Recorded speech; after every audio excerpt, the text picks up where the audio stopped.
Existen productos que quedaron con bajas retenciones, como el maíz pisingallo, que es el que se usa para hacer pochoclo. La Argentina no es consumidora, no es muy consumidora de pochoclo, pero el mercado mundial sí, y era atendido por los americanos hasta que llegó a Argentina. Argentina desalojó a los estadounidenses de este negocio. Hoy las grandes compañías americanas están instaladas acá y hay compañías nacionales que están compitiendo en esto. Pero es, para tener una idea, este año produjimos 21 millones de toneladas de maíz y la producción de maíz pisingallo, con la que se copó el mercado mundial, fue de 170.000 toneladas. Es decir, es una gotita de agua en el océano. La tendencia de muchos que se quieren escapar del maíz y piensan que se salvan con el pisingallo es: cuidado, háganlo bajo contrato, arreglen bien las condiciones con el que tiene el negocio, porque cuando tengan el maíz pisingallo y la Argentina tenga 21 millones de toneladas de maíz para hacer pochoclo, el pochoclo se lo van a comer los pollos.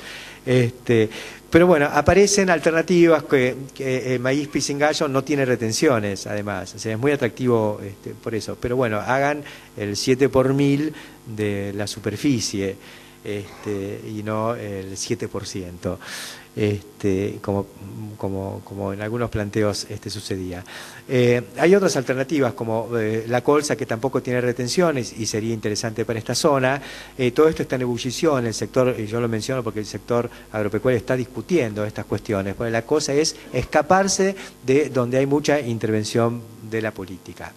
La ventaja que tienen estas especialidades es que son muy parecidas a los cultivos tradicionales. El productor cuenta con todo el herramental y el conocimiento para llevarlos adelante. Hay desarrollo genético elevado tanto en maíz pisingallo como en cebada, en girasol confitero y demás. Hay investigación pública y hay competencia entre los exportadores, lo cual le da cierta tranquilidad al que se quiera meter. Pero lo tiene que hacer bajo contrato, porque si no, lo más probable es que no lo pueda vender. Y lo más atractivo para el país, y lo que están haciendo y donde está el mayor ruido en este momento, y que creo que como movimiento productivo argentino tiene que interesar, porque ahí es donde, incluso como mencionaba Lense, está el valor agregado y la posibilidad de generar empleo y mayor actividad. Está en los productos de segundo piso, y en esos hay dos que son ya conocidos, que son el tambo, que el tambo es granos convertidos en leche, que pasan por el rumen de una vaca y de ahí van a la ubre, y ahí hay una máquina que lo transforma en leche. Es un producto de segundo piso. El primer piso es la producción de forraje, maíz, silo de maíz, que se usa mucho, es una manera de preparar el maíz para que lo coma el ganado, pero cada vez menos dependiente de la pastura, que no ha sido, no ha acompañado el crecimiento del rendimiento de los cultivos agrícolas. Por eso ha penetrado el maíz en los planteos de producción de carne, ya sea como silo de planta entera, que se pica toda la planta y se almacena y se conserva así para después darse durante todo el año al ganado. Antes el ganado se arreglaba con el pastito de cada día. Acá apareció el tambo con estas, materias, estos forrajes nuevos, y lo mismo y de manera mucho más concentrada está pasando con la ganadería de carne, que ha ingresado en la era del feedlot, del corral del engorde. Hoy la mayor parte de los animales que van a faena en la Argentina han pasado por un corral de engorde, donde se los alimenta con granos y se les da el grado de determinación que requiere tanto el mercado interno como el mercado internacional. Hay solo una pequeña parte de nuestra producción de carne que recibe hoy un premio por ser producida a pasto, que es lo que se utiliza para hacer la cuota Hilton, la famosa cuota Hilton, porque la Argentina firmó un convenio para producir para Europa un tipo de animal engordado exclusivamente a pasto, y bueno, eso es lo que es hoy la crema del negocio. Pero la masa es el animal que se termina a corral, eso es lo que va a consumo interno y a exportación al resto de los mercados, incluso al mercado europeo, en exportaciones no Hilton, que hoy son tan atractivas con la misma Hilton, porque la carne vacuna tiene precios muy altos en el mercado internacional. Todo esto determina que haya sido percibida la Argentina como un país muy interesante para ir adelante con este proceso de agregación de valor. Esto ya venía y ahora pasa a ser una necesidad en la medida en que las retenciones para los recursos forrajeros básicos están en niveles como los actuales. 35% para la soja, que se puede usar para alimentar ganado, previo tratamiento por calor. La harina de soja, que es el fruto de extracción en las plantas de crushing, que paga 32% de retenciones, y el maíz, que paga 27% de retenciones o 28% de retenciones. Son niveles muy altos que le generan una ventaja competitiva al transformador que lo haga en la Argentina respecto al transformador que lo haga, por ejemplo, en Chile o en Uruguay, porque Chile o Uruguay tienen precio lleno para el maíz y la harina de soja.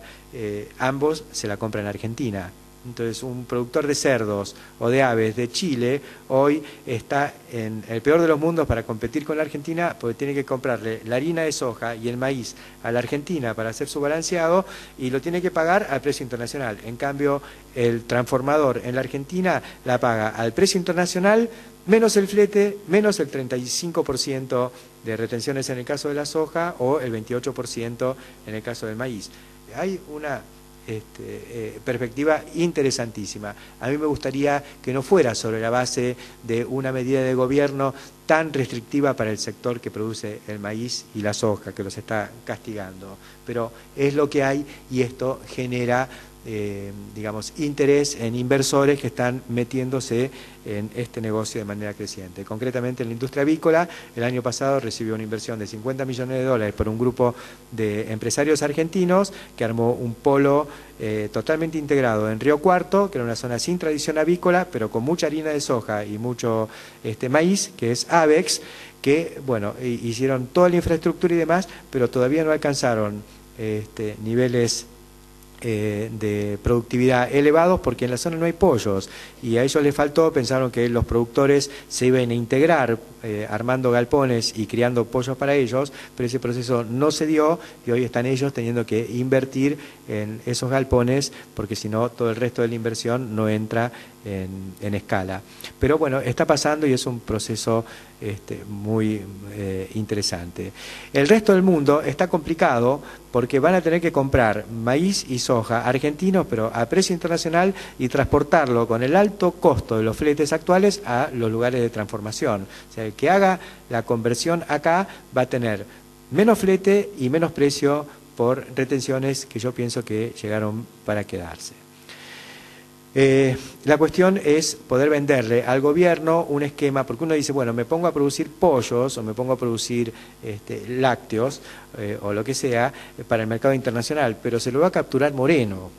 Entonces, el tema es qué es lo que pasó con los queseros. Los queseros ahora empezaron porque le pusieron límite y precio de exportación máximo a la leche en polvo, entonces buena parte de la leche se derivó a quesos, que los quesos estaban un poquito más abiertos para el mercado, se cortó, se prohibió, se suspendió la exportación de quesos a través de un mecanismo muy sencillo, que es pedir autorización para exportar. Y si no te doy la autorización, te la cajoneo, no exportás, sin un el mercado local de quesos. Consecuencia, hoy hay en Navarro una asamblea con todos los tamberos del país que están en pie de guerra y de la que pueden salir medidas muy drásticas y volver la protesta con bastante virulencia, porque el mercado interno se tapó de quesos, las pequeñas queserías del interior se atoraron financieramente, se atoraron en stocks y bajaron los precios de la leche en tambo, y además hay un mecanismo de subsidios que se canaliza a través de las grandes usinas, las pequeñas no tienen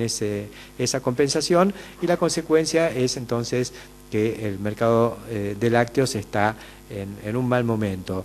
Esto pese a que el mercado mundial de lácteos está en el mejor momento de la historia, aunque ya pasó el pico que fue hace 2 o 3 meses, ahora bajó bastante, pero mientras tanto nuestros países vecinos con estructura similar a la nuestra, pero menos tradición en lechería, como Brasil y Uruguay y el mismo Chile, están en plena expansión y ocupando un lugar que podríamos haber ocupado nosotros en el mercado internacional.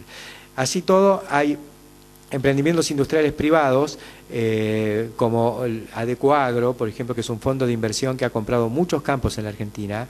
Es un fondo de inversión donde participa el financista internacional Soros, que no es de Soros, y la gente de Adecoagro se cansa de decir que ellos no son Soros, que es uno de los accionistas o uno de los inversores en este fondo, pero ha invertido $400 millones